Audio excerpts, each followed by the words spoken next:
მოგესალმებით. ამ ვიდეო გაკვეთილში აგეხსნით თუ როგორ გამოვიყენოთ pivot table Excel-ში. ეს არის ერთ-ერთი ყველაზე მნიშვნელოვანი ფუნქციონალი მასში და იგი გვეხმარება, რომ დიდი მოცულობის მქონე მონაცემების სწრაფად დავაჯგუფოთ, დავახარისხოთ და დავაჯამოთ. შეგვიძლია შევქმნათ ჩვენთვის საინტერესო ცხრილები და მასზე დავაშენოთ კიდევ დამატებით დიაგრამებიც კი.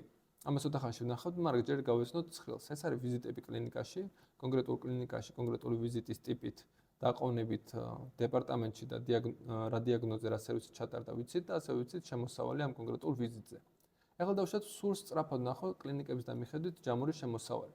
ამის გაკეთების ერთი ვარიანტი არის, რომ ცალკე წამოვიღო უნიკალური ჩანაწერები გვერდით და აგრეგირების ფუნქციებით 3-ით, average-ით ან count-ით დავაჯამო იგი, ან ეს უფრო სწრაფად შემიძლია სწორედ ამ pivot ცხრილის გამოყენებით გავაკეთო.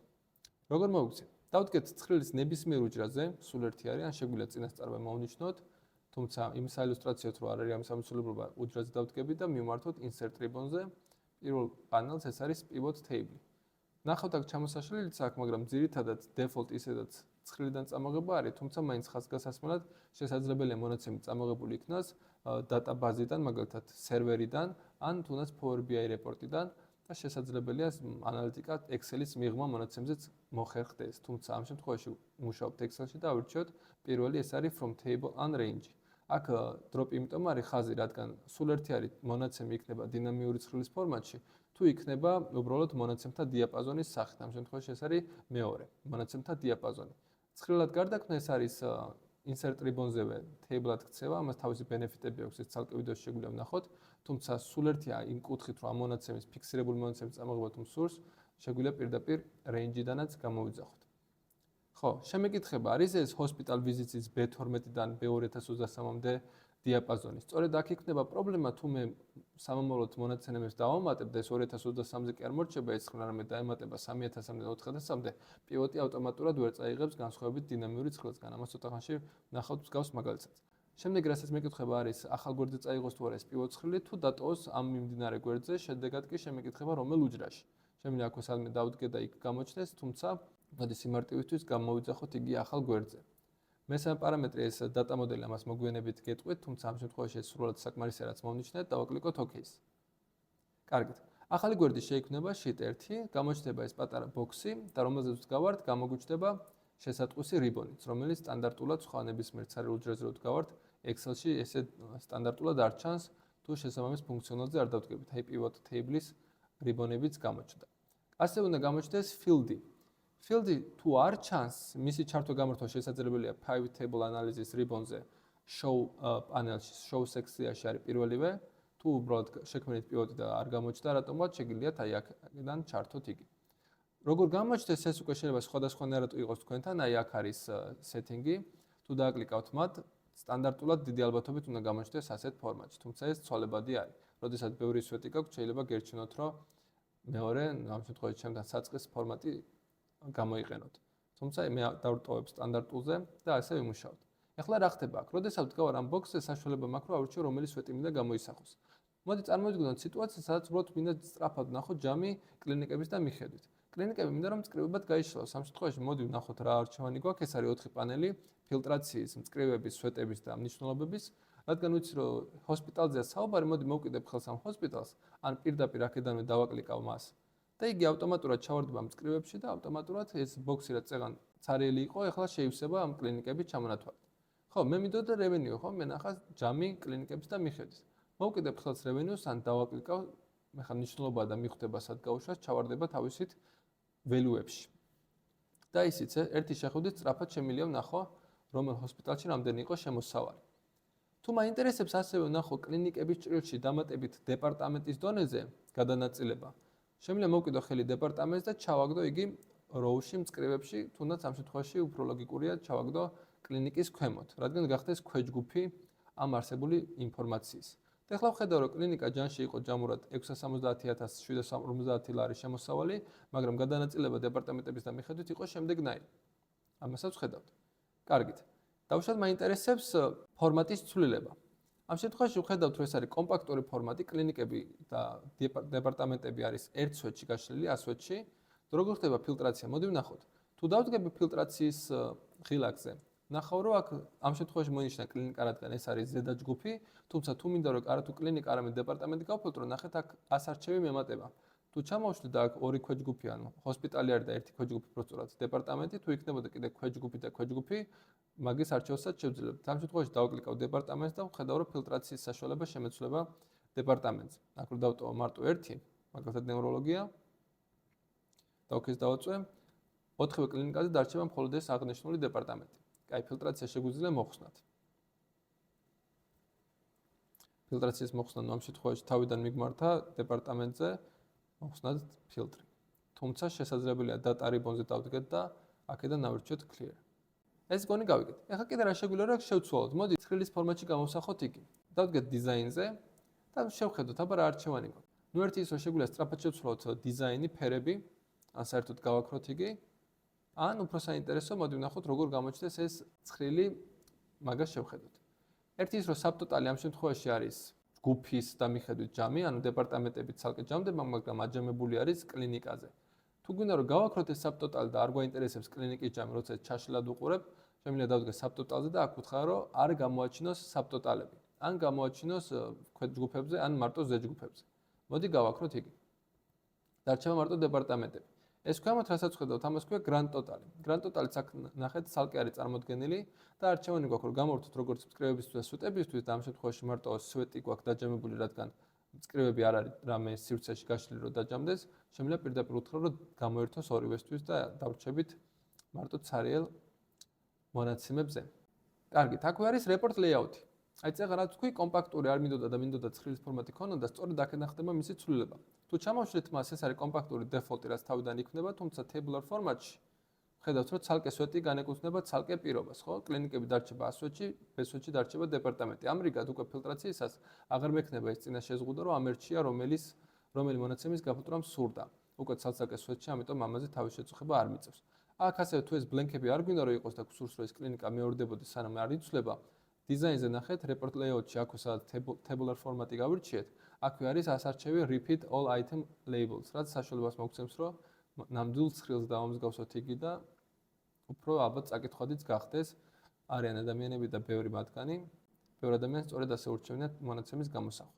კიდე რა შემიძლია რომ გავაკეთო? შემიძლია მაგალითად დეპარტამენტი გამოვაჩინო არა თუ ჩაშლილად მწკრივების დამიხედვით, არამედ გადავიტანო სვეტებად და ვნახო კლინიკა დაჯამებული დეპარტამენტების და მიხედვით. ესე სწრაფად ავტომატურად ხდება მისი დათვლა ყოველგვარი წვალების გარეშე. თუ მე მაინტერესებს აბა რატომ მქონდა კარდიოლოგია პრევენციაში ასეთი ცოტა შემოსავალი, ეხლა არ არის აუცილებელი დავბრუნე წინა ცხრილზე და იქ მოვფილტრო, რომ ეს მონაცემები დეტალურად ნახო. თუ დავაკლიკავ ორჯერ ამ კვეთის წერტილს, ახალი გვერდი შეექმნება დეტალური ერთი ამ შემთხვევაში და აქ იქნება ეს ყველაფერი გაფილტრული. ეს იყო კლინიკა პრევენცია, ხედავთ რომ აქ მარტო პრევენცია არის და კლინიკა კი არა და დეპარტამენტი იყო კარდიოლოგია. ანუ ეს თანხა 86,185. სწორედ ეგ არის, რომელსაც დავაკლიკეთ. ამრიგად არ იქნება საჭირო დამატებითი წვალება, თუ კონკრეტული დეტალები გვაინტერესებს, შეგვიძლია მარტივი დაკლიკებით გამოვსახოთ იგი ცალკე ცხრილად და ესე შევხედოთ. კარგით. კიდე რაც შეგვიძლია გავაკეთოთ არის, რომ აი ამ პივოტ ცხრილზე გამოვიძახოთ დიაგრამა. დავდგეთ pivot table analysis-ზე და აი აქ არის tools-ში pivot chart. თუ დავაკლიკავთ მას, დიაგრამების რეკომენდაციას მოგცემს, რომ აი ეს შეგვიძლია რომ გამოვიყენოთ დავუშვათ bar chart. პრინციპში მომწონს და მოდი დავაკლიკავ მას და ავირჩევ. და ვხედავ, ხო, აი გამოსახულია ჩვეულებრივად კლინიკები დეპარტამენტის და მიხედვით. თუ ვისურვებ რომ შევატრიალო, მაგალითად დეპარტამენტები იყოს X ღერძზე და კლინიკები იყოს კატეგორიის გამოსაზღვრელი ფერებად, ნახეთ აქვე რადგან ცხრილზე ვდგავარ უკვე დიაგრამას თავისი რიბონი აქვს, მასზე თუ დავდგებით, პრინციპში პირველი თვალშისაცემი ღილაკი არის switch rows and columns, ანუ შემიცვალე სვეტები მწკრივებით, ამ მწკრივების სვეტებით, დავაკლიკავ მას და ასეც მოხდება, თუმცა აქვე ნახეთ შეიცვლება თვითონ პივოტ ცხრილის განლაგებაც.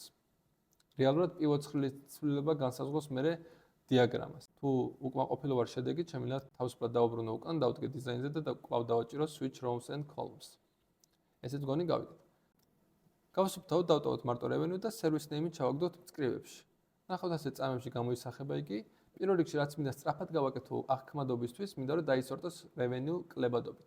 რომ დავდგები აი ამ სვეტზე ვეუბნები, რომ წავიდეს სორტი, ხო და როგორ ვაკეთებ ამას? ნუ ერთი ის რომ ვდგავარ სვეტზე და data ribbon-ზე დავდგე მიმართო sort and filter panels და აქ ავირჩიო A to Z ან Z to A.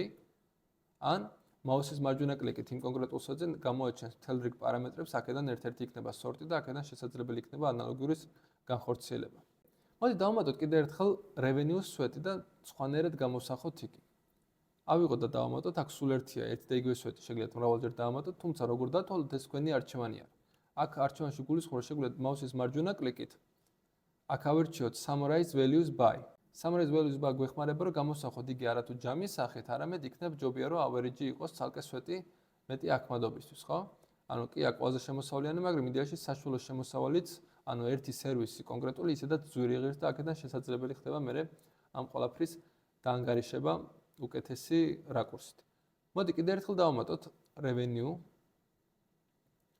და ამ შემთხვევაში გამოსახოთ არათუ ჯამი იყოს ან საშუალო, არამედ სტატისტიკურად როგორ იყოს გამოსახული იგი. მივმართოთ show values ეს, აქ იქნება მთელი რიგი ჩამონათვალი პარამეტრების. მოდი ახლა ბევრი არ ვიწვალ და ავირჩიოთ პირდაპირ პროცენტი grand total-ის და ვნახოთ რა მოხდება.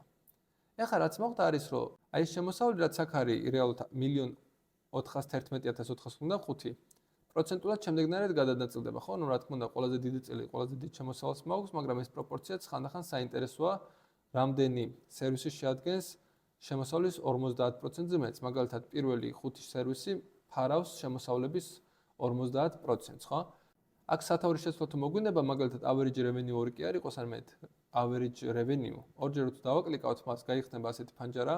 ამ ფანჯრიდანაც ეს არის field setting-ი, აქედანაც შეიძლება ეს 3 და average-ები იცვალოს, თუმცა რაც შეეხება სათაურს, შეგვიძლია წავშალოთ, რაც საერთო თავისით, წავწეროთ ხელით პირდაპირ average revenue.